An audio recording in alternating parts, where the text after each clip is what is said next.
जनता वो क्षेत्र नेताजी के सम्मान में आने वाली 5 तारीख को एक एक बटन साइकिल का दबाकर नेताजी को सच्ची श्रद्धांजलि,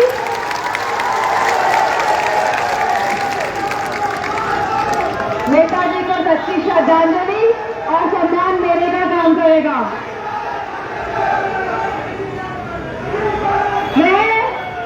मैं सब आदरणीय युवा साथियों से कहूंगी कि वो थोड़ी शांति बनाए, मैं अपनी बात खत्म कर लूं, फिर आप जितने नारे लगाएं सब मंजूर। धन्यवाद। युवा साथी है और मेरा एक बार ही निवेदन करने से मान गए, आप सबका बहुत बहुत धन्यवाद। यह पहला ऐसा चुनाव है जब हमारे आदरणीय नेताजी साथ नहीं है, लेकिन जसवंत नगर हमेशा से नेताजी के साथ खड़ा हुआ है और आने वाले समय में उनकी विचारधारा और उनकी दिशा जो उन्होंने दिखाई है समाजवादी पार्टी को, उसके साथ हमेशा खड़ा रहेगा। हम सभी जानते हैं मौजूदा सरकार कैसी है। इन कुछ दिनों में मैं बहुत गांव में जाके घूमी हूँ और वहाँ मुझे बहुत सारे युवा दिखाई दिए हैं। युवाओं की आबादी बढ़ रही है, लेकिन मौजूदा सरकार जहाँ जहाँ मैंने पूछा, और आज मैं जसवंत नगर में भी खड़े होकर पूछना चाहती हूँ कि यहाँ पे भी किसी भी एक हमारे युवा नौजवान या बेटे की नौकरी लगी हो तो बताइए। जहाँ नेताजी जब रक्षा मंत्री थे, जहाँ नेताजी जब रक्षा मंत्री थे और जब नेताजी को पता चला था कि जब हमारे शहीद सरहदों में शहीद होते हैं हमारे जवान और उनका पार्थिव शरीर घर नहीं लौटता है, केवल वर्दी और टोपी आती है, तब उन्होंने तत्कालीन कैबिनेट से प्रस्ताव पास कराया और सच्चा सम्मान जो हमारे जवान शहीद होते हैं सरहदों पे, उनके पार्थिव शरीर पूरे सम्मान, राष्ट्रीय सम्मान के साथ गांव-गांव पहुंचने लगे। नेताजी बहुत ही भावात्मक व्यक्ति थे। उन्हें पता था कि लोगों का दुख, लोगों का दर्द क्या होता है। उन्हें पता था कि परिवार की क्या समस्याएं होती हैं। उन्हें पता था कि हमारे किसान भाइयों की क्या समस्या है, हमारे युवाओं की क्या समस्या है, हमारे माता और बहनों की क्या समस्या है।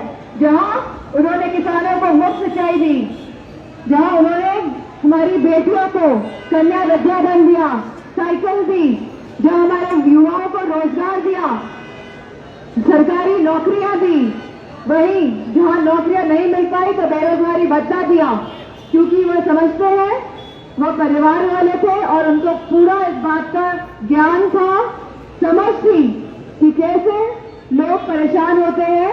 तो उन्होंने कोशिश करी कि आखिरी तबके तक व्यवस्थाओं की सुविधा पहुंचे और समाजवादी पार्टी हमेशा उनके आदर्शों पे काम करती आई है।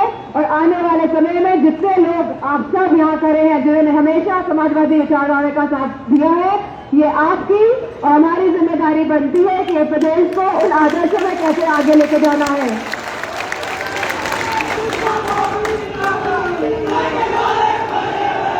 मेरा पूरे जसवंत नगर क्षेत्र के लोगों से कहना है कि जो विचारधारा समानता की बात करती है, समतलता की बात करती है, कोई ही भावना नहीं रखती है, युवाओं को आगे बढ़ाने की बात करती है, बेटियों को आगे बढ़ाने की बात करती है, उस विचारधारा से आके जुड़े आप सब और इस प्रदेश को और इस देश को आगे बढ़ाने का काम करें।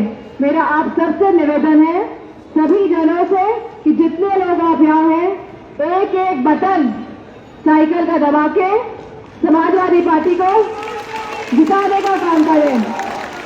और प्रशासन सख्त है, हमें दिख रहा है कि प्रशासन सख्त है, लेकिन 2 दिन की बात है। प्रशासन बस यही चाहता है कि वोट ना पड़ पाए पूरे।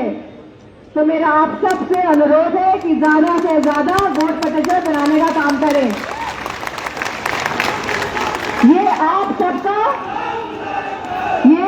सबका योगदान होगा, ये आप सबका योगदान होगा नेताजी को सच्चा सम्मान दिलाने में, जिन्होंने हमेशा विकास की बात करी है।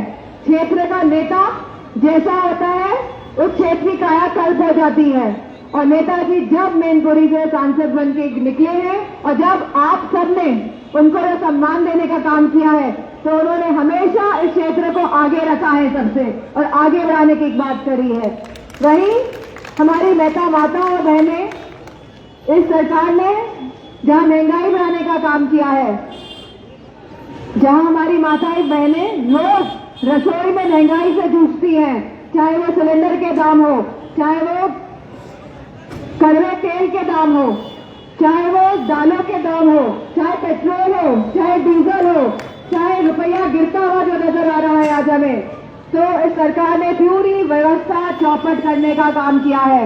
मेरा आप सबसे अनुरोध है कि आप सब इस बार नेताजी को सच्चा सम्मान देने के लिए एक एक बटन साइकिल का दबाने का कष्ट करें। इन्हीं शब्दों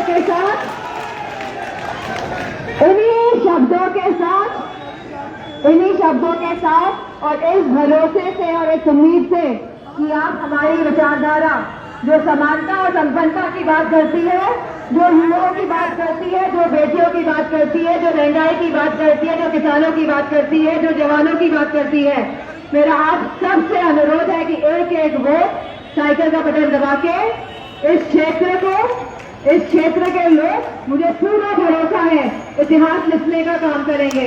इन्हीं शब्दों के साथ आप